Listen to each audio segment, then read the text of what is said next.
Hello, everyone. This is Mark Anthony with AI Edge Podcast. I have a special guest today, and I'm probably wondering, well, what do you mean? What's so special? Isn't everyone special? Yeah, but this is special because I've never talked about this subject, so I'm really excited about it. And so today we're going to be talking with Dr. Emily. You can find her at Dr. Emily, SPLICHAL.com, Dr. Emily Splitchell.com. Hopefully I said that right. So today we're not going to only be talking about what is regenerative podiatry, but we're going to be talking a little bit about, and finding out who Dr. Emily is. Of course, I can go on her website and I can go read about all of her totally cool accolades, but we're going to do this a little bit different today.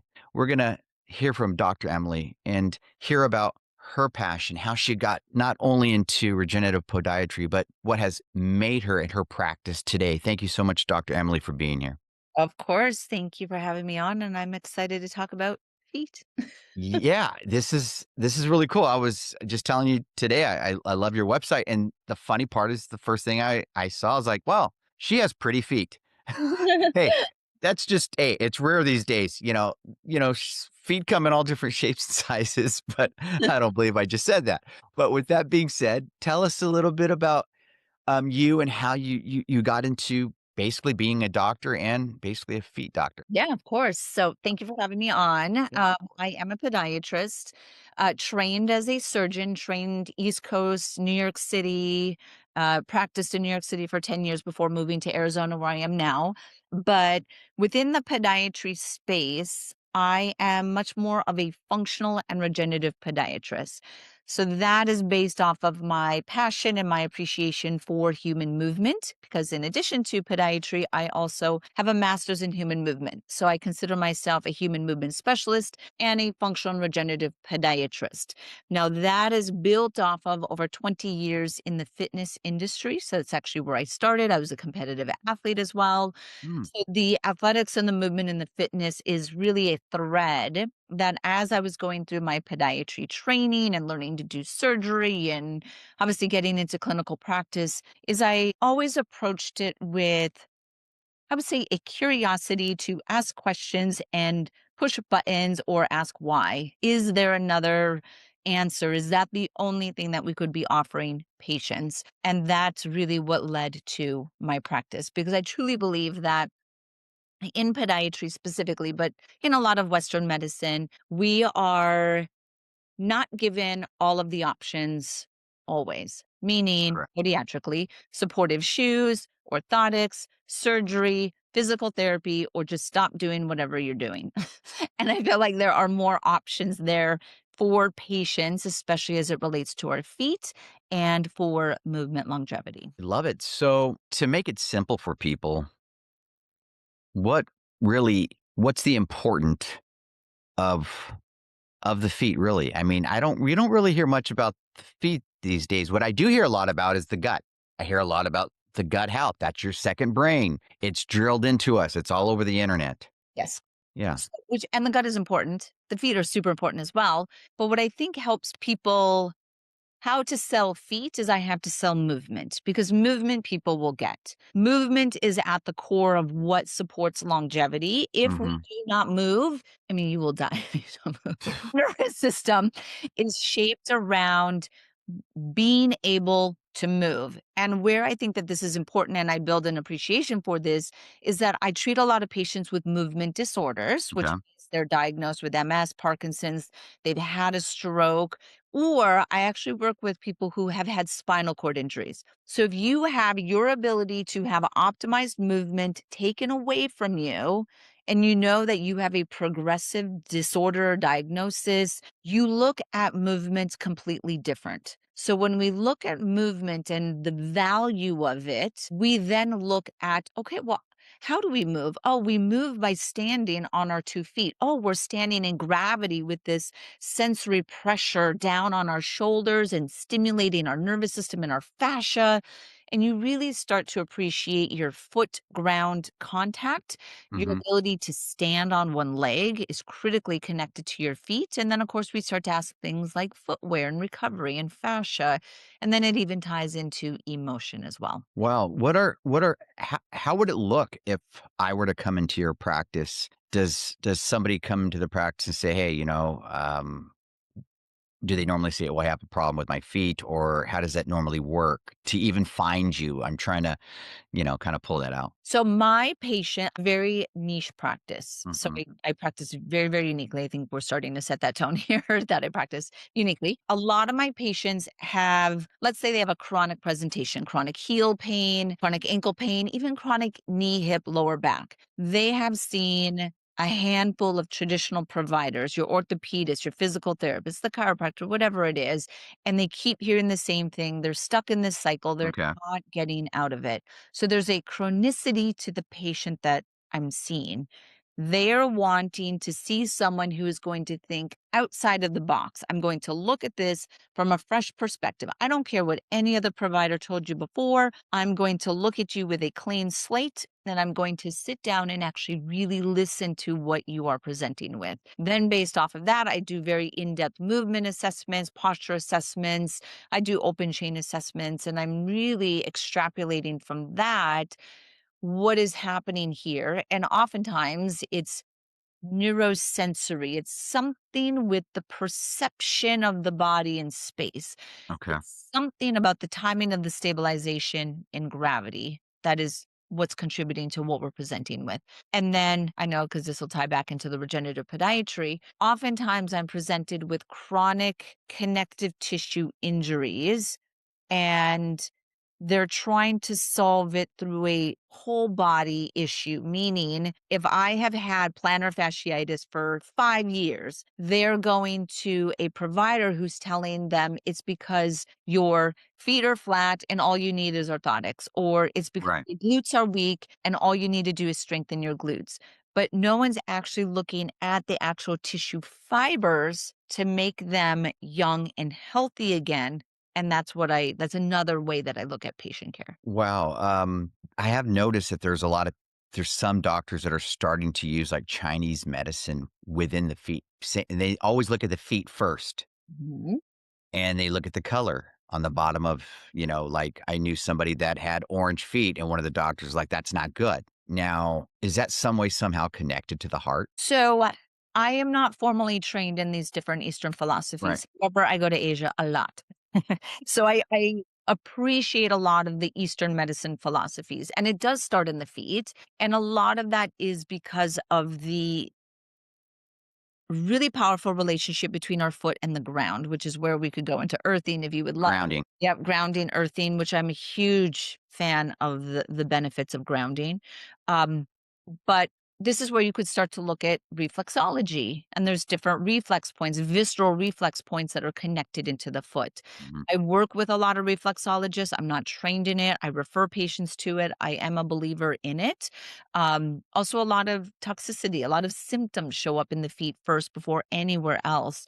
So I do think that it is a powerful access point that when we look at it and we listen to it and we factor it in, it can tell the provider a lot about what's going on. Okay. So are you wearing shoes right now? Oh, I'm I'm all- barefoot. I'm barefoot. so you're totally barefoot. I am. I would bring my foot up on the camera, but I'll save No, everyone. no, no, that's fine. But I mean, we've already seen your I am feet on barefoot. your way. I'm in my office, sitting at my desk, and my shoes are kicked off, which is what I do as soon as I sit down, and I'm barefoot. So do you believe that we should be barefooted? Like, say, if we're at home, just stay barefooted. I know you're not barefooted when you're walking outside because there's so much going on. Yeah. But what's the significance of that? Even because you're not grounding to the ground, it's just the regular ground. Does it matter? So there are thousands of nerves in the bottom of your feet. There are 26 small muscles in the bottom of your feet. And then, of course, we have larger muscles. These muscles and these nerves connect to the rest of your body. So if Yeah. we are trying to open, splay, spread, connect, and engage with our foundation, Hmm. have to get out of shoes. To me, I'm a huge advocate for a majority of the population to be barefoot in their home. I understand if you have an active plantar fasciitis, you have tile on your floor, you whatever the environment is, Right. you need a little bit of a house shoe to give your foot a little TLC, fine. But you still have to incorporate barefoot stimulation throughout the day. I'm barefoot probably, I don't know, 20 out of the 24 hours a day. And I try to get most of my patients. I work with a lot of high level athletes, and I'm a huge advocate of barefoot before shod. You prep your body for movement and sport and for activity barefoot, wake up your nervous system, put your shoes on, play the sport or train or lift. It's about a balance, and it's remembering that your foot is the gateway into the brain, which it is. There's Mhm. thousands of nerves and it's Hmm. connecting to the ground.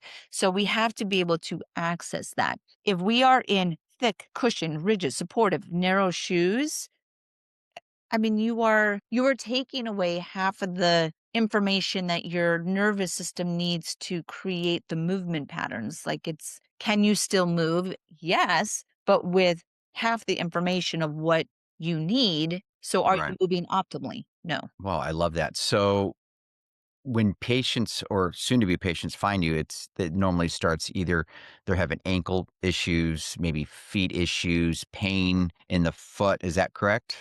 Yeah, so there will be some sort of pain presentation, whether it's chronic, they have a movement disorder, and they're looking for answers that are outside of just the traditional, Mhm. this is the therapy you need to do. Because I take a very neurosensory based, a very fascial based approach with my patients. Mhm. Or this is my favorite patient, the one who comes in and just says, I am into sleeping well, my red light, I take my vitamins, I do this, they're doing all of the things, Right. and they're like, "I want to keep moving and feeling as good as I am now, let's say in my 40s, as when I'm there." And they're just like, "Hey, do a foot assessment. Teach me about my feet and tell me what I can do to be very resilient from the ground up." Wow. I love that patient. Okay, I like that. So I see you were saying you work with a lot of athletes. What's the type of athlete that you see that you're getting right now, that are coming to you for what type of help? Is that mostly just maybe like, is it only the feet, or how does that work? It generally is, and I've treated every sport, right? Golf, fencing, pole vaulters, track. I mean, pick a sport. I've seen it. Pickleball? I'm playing. Pickleball, no, I do see a lot of pickleball. There's a lot of pickleball that I see. Oh my goodness, golf now that I'm in Arizona. And a lot of it has to do with them not fully understanding how to balance stress and recovery. So their sport is the stress. Let's take pickleball as an example, Mhm. which is huge. Um, they're playing a lot of hours. Yeah, they are. And they love to do their pickleball. So it's understanding what is the stress to pickleball. Yes, it is a shod sport. So what are you doing when you get out of those shoes? How do we keep our feet strong? You cannot be reliant on shoes. And then this is how you incorporate recovery. Because if you don't do that, any of that stress is going to compound into the rest of the body. And then they're going to start to stress their knees, their hips, their lower back. A lot of people who play pickleball, not everyone, but a lot who play pickleball are more on the retired side. So we have excess stress or just years of stress on our feet, compounding it, which means really I'm just educating people on how our tissue works, how Right. we recover, how stress is technically inflammation or acidity in the body, and how do we balance that? How do we Mhm. really support longevity? That's where I see most people. Do I have very specific athletes who have a certain injury from their cleats? Sure. And then I'm addressing it a certain way. One that I will share is that a lot of people don't appreciate how their diaphragm, how we breathe, the diaphragm connects to our feet. Wow. And I remember working with a gold medalist pole vaulter, and she was not connected between her breath and her feet. And I mean, she was a gold medalist. So I was like, clearly, you have figured out how to do this without Wow. integrating your breath with your feet. But if you can, imagine the potential of what you could achieve. Of course, she was getting injured. That's why she came to me because she was injured. But could that help us avoid certain injuries while still being at the peak of our performance? But now we're just moving further and further away from potential injuries. Wow, and how about shoes? Are there shoes that you recommend? I mean, I do. I'm much more a fan of the minimal shoe space, which there's a yeah. lot of players in there now. These are your Vivos, your Zeros, Paluvas, Lems, Field Grounds. Like there's a lot. It is a large category, not compared to the rest of the shoes, but it is a strong category in the footwear industry to have minimal or barefoot shoes. Okay, well, I've always wondered, they had these shoes quite a few years ago that were, like, kinda popular. They were like webbed feet where you just kinda slip them in there. It's almost kinda like you just have socks. Do you know what I'm talking about? They, like, kinda web to your feet. Do you recommend those? And if so, why? Why not? So I loved back in the day, I think that you're describing Vibram Five Fingers. Yes, And yes. I yes, actually still want a pair. yes. So, that was the start of my career. So that was the barefoot running boom. It was 2008, 9, 10 kind of around. Yeah, And that is when all of these minimal shoes started to hit the market with, of course, the media behind it. And the intent of the Five Fingers, which was in yeah. parallel with Nike Free, Ah, remembers Nike Free?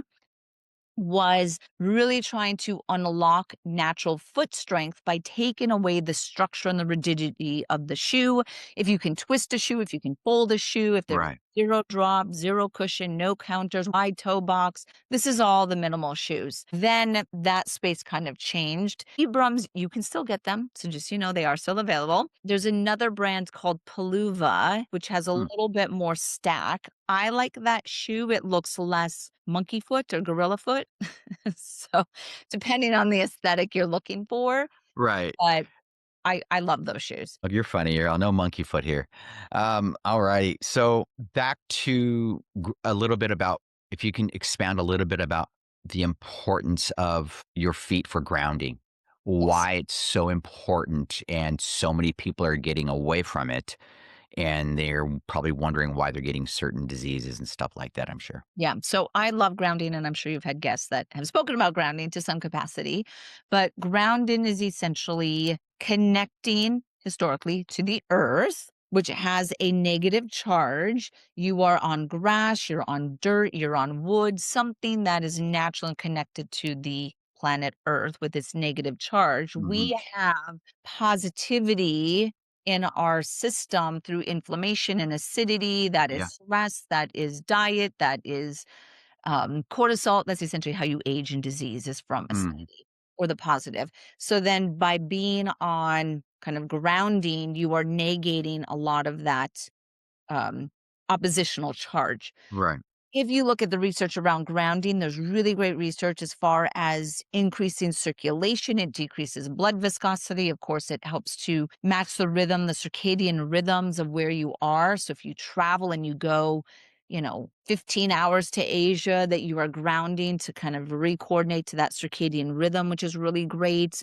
A lot with stress. So I love grounding. Modern footwear with the rubber outsoles and all the cushion disconnects you from the earth, so it interferes with that natural grounding potential that you could get from just walking around. Now, there is grounding footwear that is very, very popular. So you will find that a lot of these minimal shoe brands now offer grounding within their footwear, and they have a carbon piece on the outsole of it and then a silver insole, so you have to separate Interesting. your foot to something that's going to ground. Silver is a great grounding element. And then the copper between the insole and the ground is essentially creating that connection. So Oh, I see. I love that. Of course, there's grounding mats and things like that, but it's not something you can see. So it's hard for people to connect to it.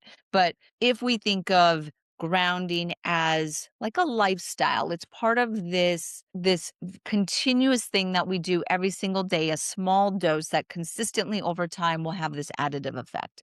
So I always recommend it to patients. Wow. It's interesting. Yeah, I actually do grounding without even realizing it, because when I'm, working in the office, I always have my shoes off. I don't feel comfortable, and I think that I don't know the Scientology behind it, but I really believe that the grounding does a lot of healing properties to your body, because that's where we come from. I mean, it just makes sense.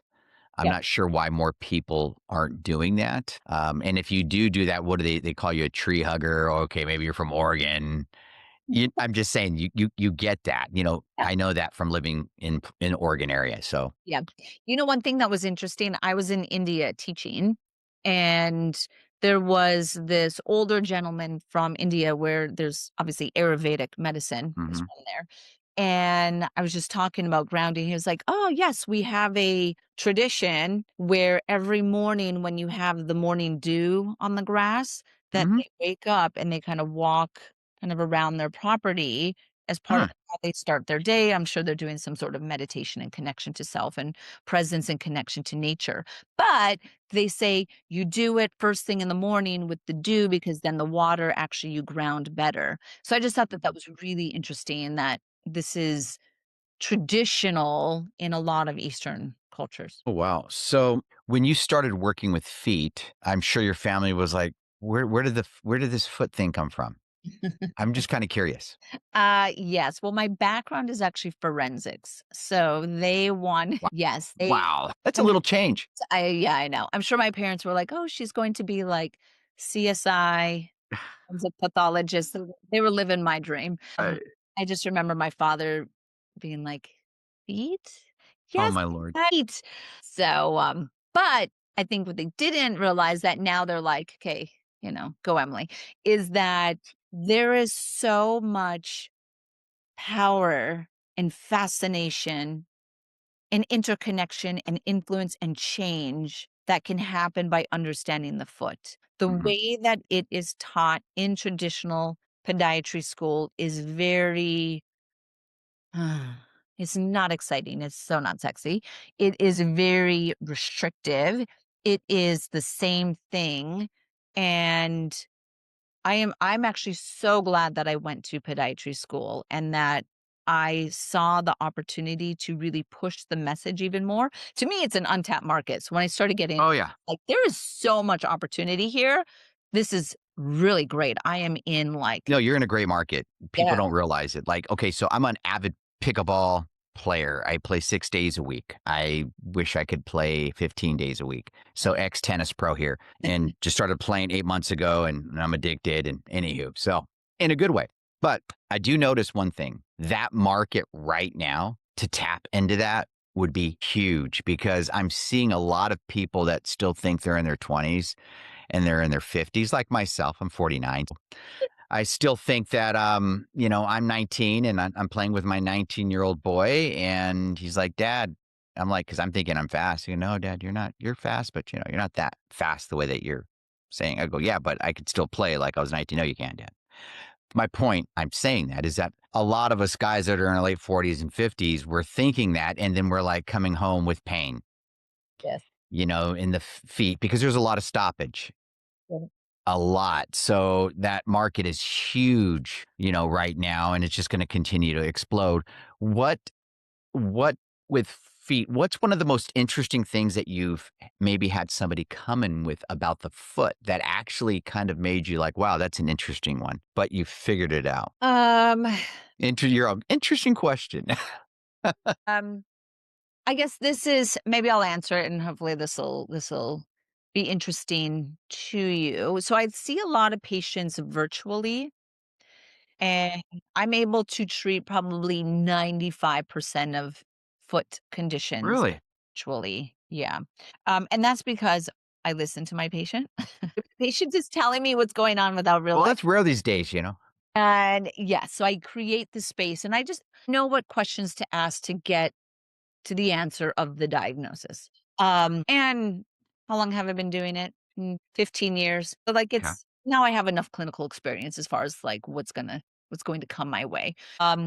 But I would say that I had seen I have a couple examples where virtually I'm seeing something and then when I finally come in and they fly in for, like a more in-depth assessment and then it's upon movement that I actually see fully what's going on. So, why I mention this is that a lot of Western medicine providers treat on the table.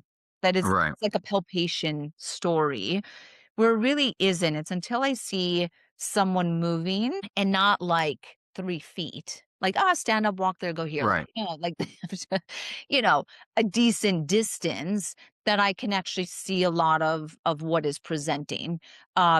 So then I actually see really, really interesting timings of how quickly someone picks up their foot, how they contact the ground, how is the hips moving or the rest of the body moving. One that the listeners may not realize is that your foot and ankle mobility is connected to your pelvis mobility and to your rib cage. And if your rib cage doesn't move or your pelvis doesn't move, your foot won't move. So they're very, very interconnected. So a lot of us are walking kind of like soldiers where we actually have no rotation in our body. And that in itself is what's giving people plantar fasciitis. Like that's Really? one of the most common connections that I see is I'm like, oh, you have no rotation in your rib cage or your pelvis. So you are contacting the ground in a stiffer way, which is overloading your plantar fascia. And now you have chronic plantar fasciosis, which is thickened and degenerated. So that would be one. I know that that's not like I could give you some gross examples if you're That's a good one. some gross examples, but that is one that is really, really interesting because then I get the patient who has had this heel pain on and off for, let's say, years, and it's actually degenerated or partially torn, which is Mhm. where eventually I will go to the regenerative podiatry side. Right. But I'm looking at them walk, and they're walking so stiff with no movement in these different areas of the body. And they're like, Dr. Splickle, the one thing that I need to do that keeps me sane is I have to go on my 30-minute walk every day with my wife, or I take my dog, or it's my thing. And I'm like, oh my God, that 30-minute walk is really what's contributing to the chronic nature of your foot. Like I can't Really? your foot if you keep walking that way, Right. which means I have to get those patients and I do T-spine mobilization. I do a lot of pelvic floor work with my patients. I'm getting them to unlock their pelvis. I get them to breathe the right way. We have to be breathing through our nose, not our mouth. We have to like get into this deep diaphragmatic pattern and then we have to unlock the foot. So it's usually people are surprised when I'm talking to them higher up in the body about Mhm. their foot pain. Wow. So a lot of the people that come to you, what are they normally coming to you for? Is it mostly, hey, my foot's in pain? Or like, what would you say 90% of the type of people that you see that are coming to you? I don't even know if that number's too big. Yeah. I would say one of my specialties is chronic plantar fasciosis. So chronic heel pain, greater than 6 months, oftentimes on and off for years, cannot get rid of it. That's one. Um, Okay. there's another injury that's called a plantar plate. It's under the second toe. It's a ligament and it's an Wow. extension of your plantar fascia. That is Mhm. another condition that I specialize in. Neuropathies, all different types of neuralgias and neuropathies, and then movement disorders. All right. So how do you deal with neuropathy? Like that's a hard one. That's the only reason why I bring that up because there's different types of neuropathy, diabetes 1, 2, 3, 9. I'm just joking. Yes. So, as you said, there's many different types of neuropathies. When I am presented with a patient, I will look at the duration of their symptoms. I will try to see what could we do to increase nerve health, meaning can we do different vitamins and supplements and treatments to increase nerve growth factor to Right. hopefully repair some of these nerves that are damaged? Mm. How do you stimulate them to drive peripheral neuroplasticity as part of it? But a lot of those patients with neuropathy are kind of in a I know that this is my state. I have neuropathy. I know neuropathy for the most part is not reversible. How do I live the rest of my life? Like, how do I Comfortable. Yes. How do I maintain movement with this? And that's what I then give them. I teach them how to feel their foot. I founded a company called Naboso, which are textured based products. And I say, get these textured insoles in your shoes, use vibration platforms. We have to wake up the nerves so you can start to feel them. And then I teach them how to really use their toes for balance, how to connect into the pelvic floor. How do we use the rest of the body to better balance? So that Mm. you can move better, longer, despite this diagnosis over here. And then that's essentially how you're really thinking about quality of life. Wow. That's amazing. So I'm sure the when you have patients that are like, say, they struggle with diabetes, which of course is connected to mostly the neuropathy part, Yep. do you really get them to really focus on the grounding as much as possible for them because they're wearing these shoes that are really big and buff, if that makes sense? So I do. I try to give them, I mean, as a provider, you're always trying to create lifestyle change to some degree, Right. right? So it's educating them in simple things they can do every day to try to create a positive effect or a slowing effect to the progression of their presentation, I Mhm. guess, right? While maintaining the highest quality of life. So Right. yes, it's things like that.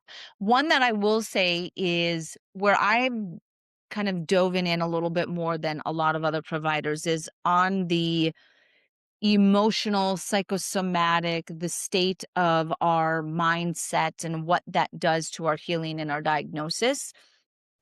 And one, I love that I'm able to offer that with patients. That started when I was early in my career treating a lot of neuropathies that were idiopathic. And I started to just see the weight of that diagnosis because they're just like, I didn't do anything. Like my body just attacked its nerves. And now I have this ridiculous pain where my feet feel like they're on fire. And Right. yeah, for the listeners who are just kinda like, "I can't connect to that," imagine like a toothache, and like a toothache is just like annoying or a headache, right? Pick something, pick one of those. Like Mm. nausea. Nausea is another great one where you're just like, it's just this low grade suck that perpetuates every day, and you're trying to Mhm. like stay busy while you have, nausea through your entire day every day, right? Right. And it really kind of opened up my career to focus and see that there's a human,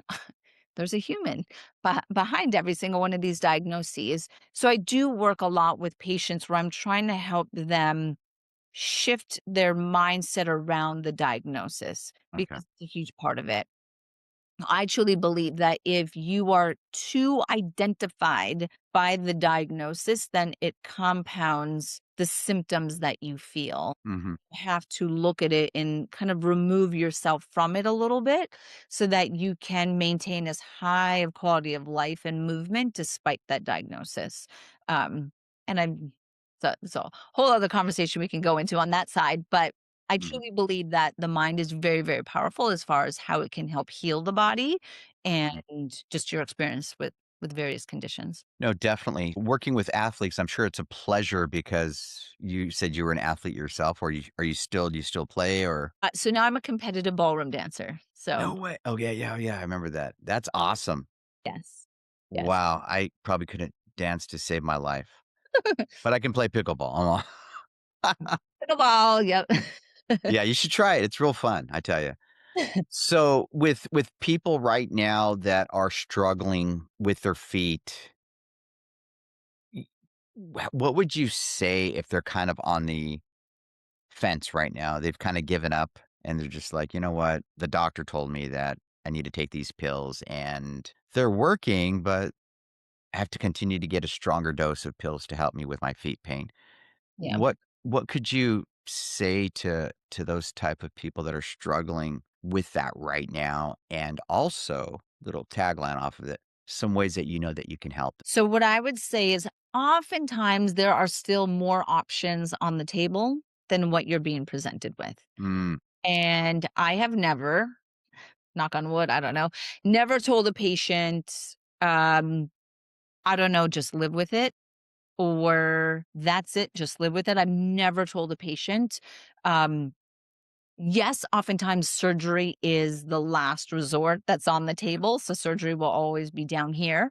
But oftentimes before surgery, this is where kind of that regenerative space sits, is it is an option if you're trying to go down conservative to a little bit more aggressive, we're here all the way down and then surgery's here, mhm, that oftentimes the one that is least appreciated because it's the least known, especially in the podiatry space, is the regenerative medicine option. So patients will go from maybe a steroid injection to physical therapy to orthotics, and then they're told all the way down here that the only other option is surgery or live with it.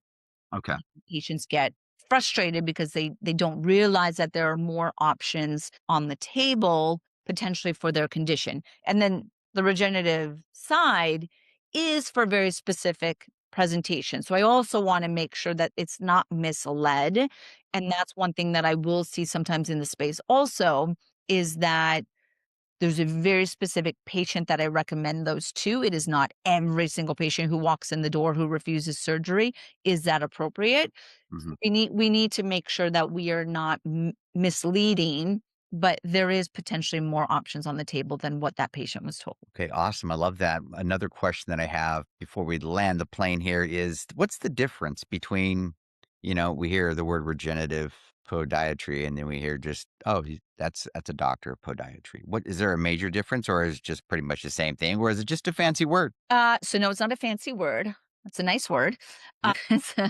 So I would say in the space of podiatry. So this is for all listeners who have foot pain and they're just looking for a foot doc, right? I will share that. So podiatrist. So I have a doctor of podiatric medicine. I am a doctor of podiatry. I went through 4 years of podiatric medical school and then through 3 years of training to be a surgeon. That is different than a MD medical doctor who is typically trained as an orthopedist and then they become a foot and ankle specialist. So you will have a foot and ankle orthopedist and then you will have a podiatrist. Okay. Okay. Both of those specialties are trained in foot and ankle surgery. We are trained a little bit different. I like podiatric surgeons for the forefoot, like bunions, hammer toes, plantar fascia, neuromas, so kind of that side. Uh, Major fracture orthopedist, right? This is my own personal professional opinion Hmm. on it. And then on the podiatry side, you will break it down even further, where you have some that do surgery, some that do not do surgery anymore. The ones that do not do surgery anymore oftentimes will be pushing orthotics and physical therapy, and they do a lot of routine foot care. That side, not to dismiss that in Right. a way, can theoretically segment out into what I'm calling for this conversation functional podiatry and Right. regenerative podiatry. To me, functional and regenerative podiatry fall under the same thing because you are looking at the body as a whole person, integrated unit.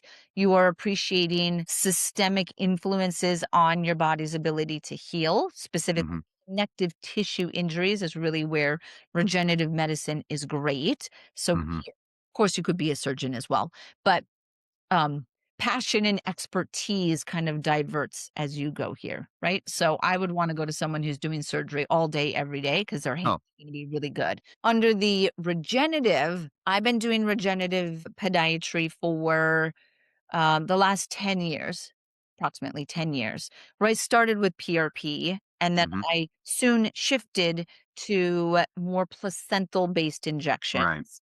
And then during COVID, the FDA came in and kind of changed that game a little bit. Placental ones are not really what they are anymore. So then I got into umbilical cord and Yep. exosomes, right? So the whole side. So it's shifted a little bit, but at the core of it, is we are trying to help the body heal by guiding your body's natural healing response and then adding in modalities that help kind of keep further pushing you in that direction, support vasodilation and blood flow. And then, really, where my specialty is, which I think is unique from other podiatrists who do the injections, I follow a patient for 3 months, and I will actually give the patient the protocol to reintroduce stress to their foot. Mm. Because what often happens is that if you have a, let's say, um, chronic plantar fascial injuries, you have thick, chaotic, possibly partially torn plantar fascia, let's say.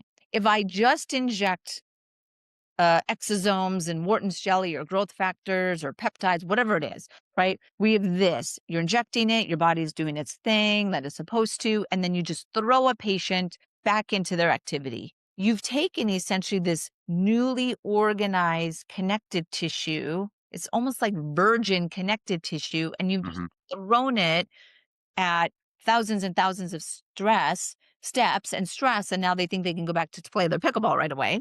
So Right. I guide that patient by understanding how our soft tissue actually remodels and how long it takes to build integrity in this organized environment that we just created from the regenerative injection and the peptides into it. That Love it. step is oftentimes missed. And because our feet are so stressed every day, all day, whatever we're doing, standing, walking, pickleball, going to the grocery store, walking the dog, these injuries very, very quickly become recurrent. And I'm Mhm. trying to help empower patients so that doesn't happen. Oh, I love that. So you're utilizing a lot of these within the feet, what I'm hearing you say, Yes. which is perfect. I think that a lot of people don't understand. So when I hear regenerative, I'm thinking of like peptides, exosome, Mhm. PRP, all the stuff that our body needs to be revived because it's more of a natural Yep. what our body's missing. So wow, that's awesome. Well, I would love to say thank you so much for being here today. You are my first foot doctor. Well, regenerative foot doctor, big difference. And before we leave today, if you can maybe just let everybody know your website again, and then just maybe leave them with something if they're looking at stepping into, no pun intended, into seeing a regenerative podiatrist. Yes. So my website is my name. So dremilysplickle.com. I will give you a shortcut to that.